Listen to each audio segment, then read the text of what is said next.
Tick, tock, tick, tock. The steady rhythm of the clock punctuates my existence.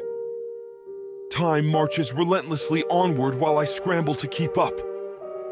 Endless minutes and hours slip through my fingers, no matter how tightly I try to grip them. There is never enough time. I parcel out every moment of my day in an intricate schedule, accounting for every possible minute. A rigid routine makes me feel in control, pushes the chaos at bay. With military precision, I move from task to task, hyper-focused on maximizing productivity. No time allotted for breaks or idleness. Those are luxuries I cannot afford. Tick, tock, tick, tock.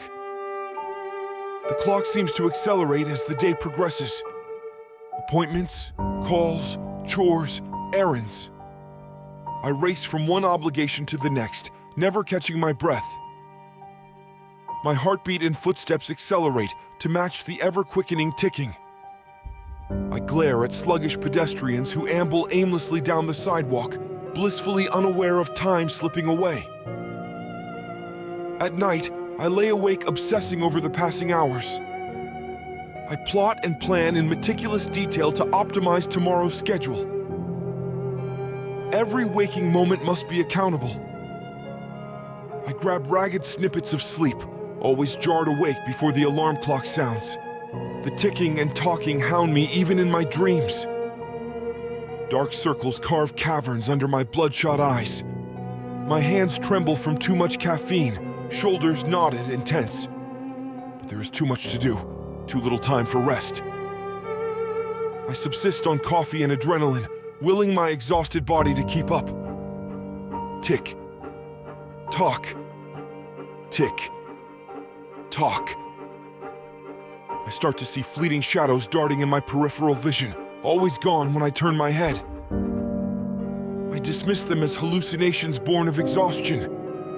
The persistent specters are just wasting the precious seconds in which I could be working. When I look in the mirror, my gaunt reflection seems to blur and warp before my eyes. I shake my head, splash cold water on my face, and stare until the illusion passes. A side effect of sleep deprivation, I rationalize. I have no time for hallucinations. Tick, tock, tick, tock. In the middle of a meeting, the office clock stops abruptly. The dead silence that follows parallels the dread rising inside me. I glance around in confusion, assaulted by the absence of the ever-present ticks and tocks. My heart hammers arrhythmically, echoing in the stillness. When the clock resumes its cadence moments later, the tempo seems faster, more insistent. My shoulders knot ever tighter as I struggle to speak over its feverish tempo. No one else appears bothered by the now deafening ticks and tocks ringing in my ears. That night, I jolt awake to find the bedroom clock glowing hellfire red, digits spinning hypnotically. Dark liquid oozes down its surface like blood trickling from an open wound. I cannot make sense of the blur of numbers and symbols swirling before me. Has time finally unraveled before my eyes? I stagger toward the malevolent clock, drawn like a moth to its searing crimson glow. To slow its infernal spinning, I press my palms to its face. Searing heat lances through my hands. With a shriek, I recoil, staring wild-eyed at my charred, blistering flesh. When I look up again, the clock sits mundane and unblemished, free of glowing dials or viscous drips. I glance down. No burns mar my unmarked hands. Trembling, I rip the clock from the wall and hurl it away. The violent clatter as it fractures against the floor makes my heart spasm. Silence rings out. But soon, dull thuds reverberate around the room, the disembodied sound of ticking and talking no longer bound to a physical device. Howling with primal desperation, I cover my ears with blistered hands that exist only in my mind. Still, the unrelenting tempo pounds mockingly on. I show up at the office hollow-eyed and disheveled, skin glistening with cold sweat. But I cannot afford a day off. That would put me irredeemably behind schedule. As I boot up my computer, a calendar reminder for a meeting pops up, expanding to fill the entire screen. The event title reads, "Tock" in pulsating red letters. My heart drops like a stone. The description simply states, "Time's up." I glance around the office manically, but no one else looks up from their work, indifferent to the chilling words taunting me from every computer monitor.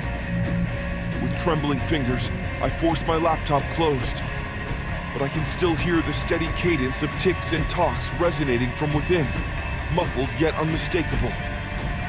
That night, I ransacked my apartment, smashing every clock and watch in a frenzy, leaving shattered glass and plastic strewn across the floor. But without fail, the disembodied tempo resumes soon after each destruction, the same relentless rhythm pounding in my skull. I sob quietly, knowing time cannot be stopped or reasoned with. There is only now, no past or future, just an endless nightmare of ticking and talking stretching into infinity. I have failed to control time, and now it has come to claim me. Exhausted, I sink to the floor in defeat. As I lower my head into my hands, the ticking suddenly ceases. In the silence, a raspy voice whispers directly into my ear. Time is running out. A hideous face leers at me from the shadows, pale skin stretched gaunt over a misshapen skull. Where eyes should be are only the hollow black dials of a clock, dull ticks sounding from somewhere deep within. The phantom extends one gnarled finger toward me, tapping the air rhythmically. Tap, tap, tap. The clock face eyes flash crimson as it rasps again. Your time ends now. A scream catches in my throat as the building shudders and groans. The floor starts to fracture and crumble beneath me. I claw desperately for any handhold as the ground gives way. The last thing I see before plunging into the abyss is the clock-faced specter hovering above, watching my descent impassively. Its empty eyes betray no hint of mercy or humanity. I fall for an eternity through endless darkness, no sense of up or down, only the Doppler effect of frenzied ticking and talking swirling around me. There is never enough time, and now there is only this, an infinite plummet through the void, pursued by the relentless rhythm counting down the remnants of my sanity. Tick, tock, tick, tock.